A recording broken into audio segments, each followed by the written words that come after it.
Hello, you're watching Talk Solent, and with me today are Chris Ryder, Hayley Hamlett and Dan Hill. Now then, Hayley, thespian interest? Thespian, I was thinking, no, not really. I have a daughter who's very much into theatre and has starred in some things locally, but not really. I was once prop person at school, but I kept forgetting to put the props out, so I didn't do that for very long. So no, not really my thing. Oh, okay. No. For talking of props, I thought I was going to an audition to be the mother of someone. They did an alternative version of Peter Pan.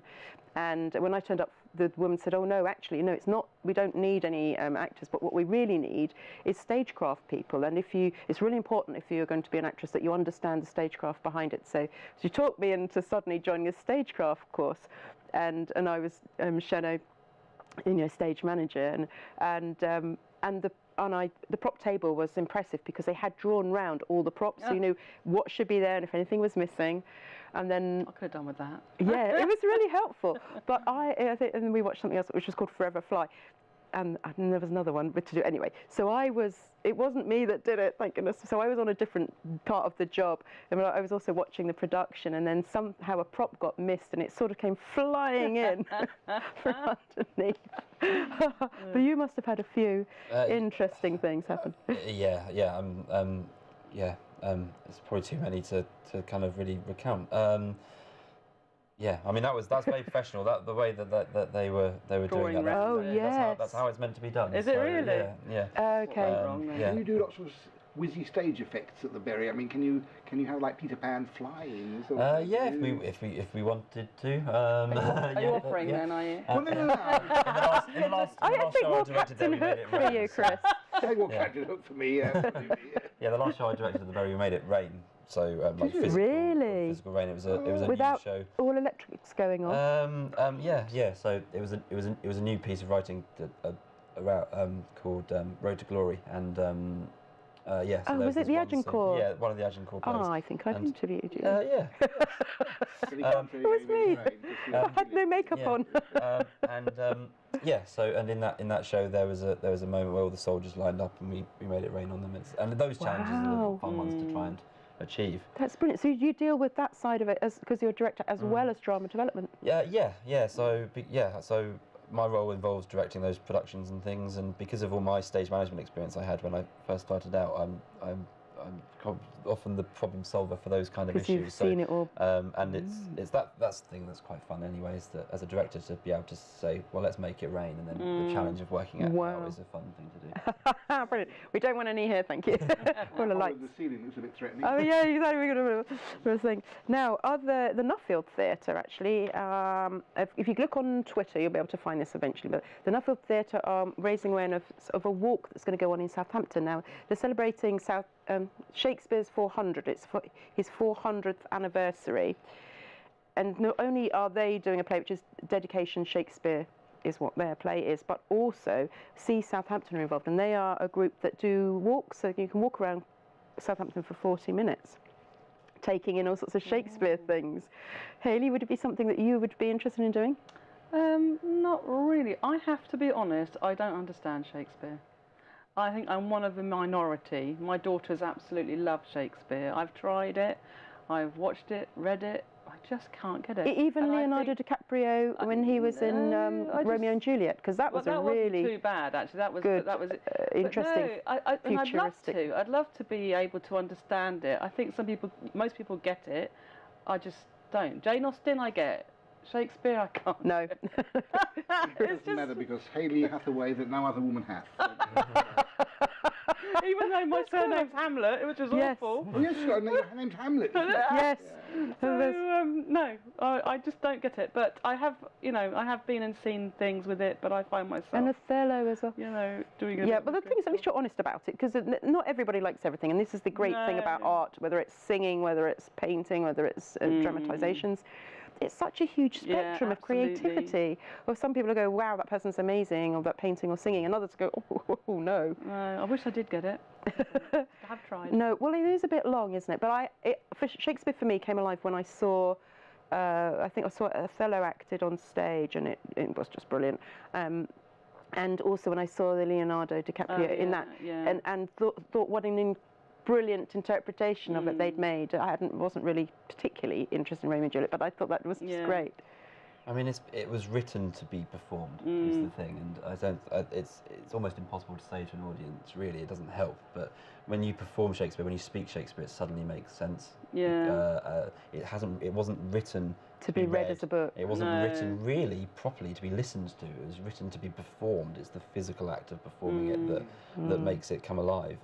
And we have experiences of doing a lot of Shakespeare work in schools, and that's one of the joys that I do, is like putting kids who go through that and going, oh, we do it in English, and oh, I hate it. And you are forced a little bit to do it, aren't you? And then you have to do it again. And all you can do is read it, because these poor teachers who are tasked with having to teach a whole module on Shakespeare to a group of 30 children, the only way you can do that is to really read it. Really what they need to do is get up and perform it, or act it, even in their classroom. As soon as they start speaking the words, it makes sense. Yeah, or trying to bring it alive. To give a typical up-to-date example, I mean, when you write a script for radio or for television, that will actually read very poorly if you try and read it as the written word. Yes. Almost doesn't make sense, does it? No, When you speak it out loud. When you deliver it. Yeah. And that's the same as well, as when something is written and it isn't, for reading maybe fine, but to deliver it you can't if it's not written to be spoken. Yes.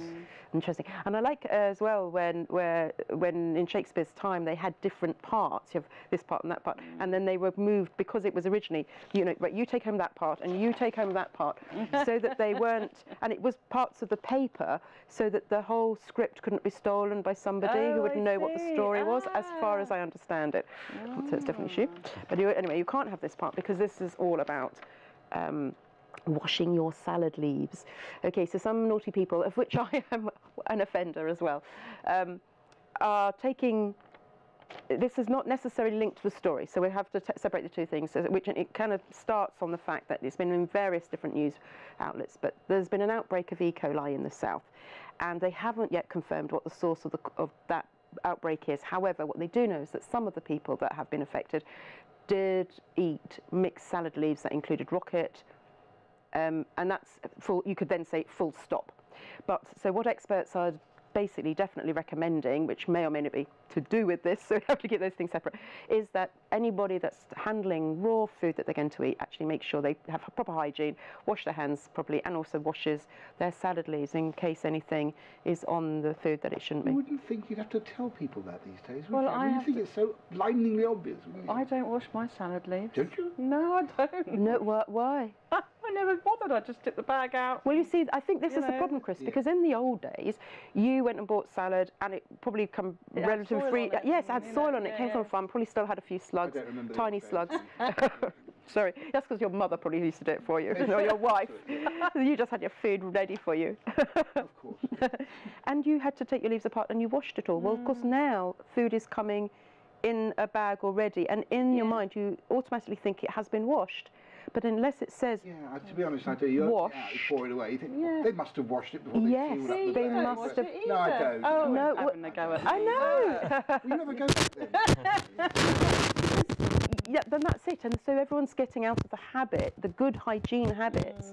And because Yeah. they're not really doing any manual work as such, possibly they're not going and washing their hands like they used to. But you don't know, I'm not going to touch a cup, but you're like, if I'm touching my cup and then you've touched my cup, and you don't know what germs I've got on my hands, how busy I've been, did I wash my hands? Move over this way a bit. Keep my cup over I here, know what please. germs I've got. Basic Yeah, things. I Yes, know. so Hayley, want her salad leaves and washing them? Well, I'm going to have to start, aren't I? Yes, you are. Oh dear. Right, very briefly, we're going to talk about public being urged to. There's not waving. I am going to wave this at you because I'm camping, but you're not going to be able to read it. It's a bit silly of me. But this is news that was in from the Chartered Institute of Logistics and Transport that buses. It's encouraging people to use these buses, take some public transport. I'm not entirely sure why that would be, but just so that maybe get a few more cars off the road. Oh, this happens every year, sort of take the bus week, leave your car at home type week. I mean, I used to work for a local authority and I was lots of companies to do with the highways department and publicity, and this used to come up every year. And the effect was very, very minimal, I have to say. And what always surprised me is that local authorities actually subsidise a lot of local transport, local bus transport, which they don't do now. They do it less and less.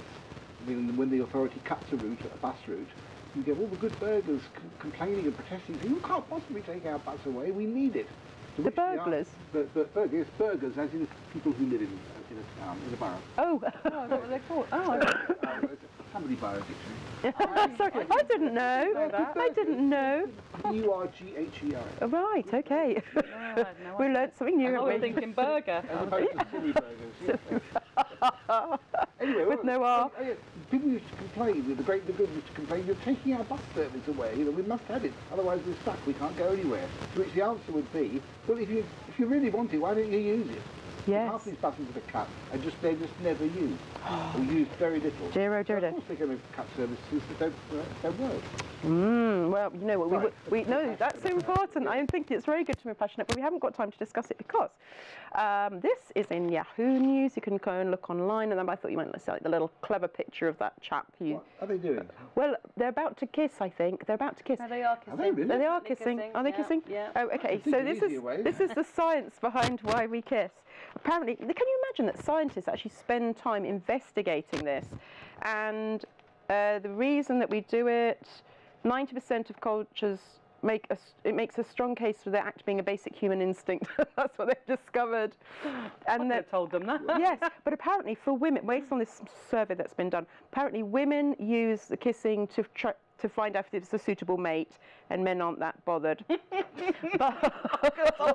old mate will do. Yeah, anyone would know that, wouldn't they? And that it actually apparently started, they think it started from mothers trying to give food to their babies via the Well, I'm not mouth. going to stand on my head, Hayley, but, You got your go. kiss. there we are. Yes, any comment from you?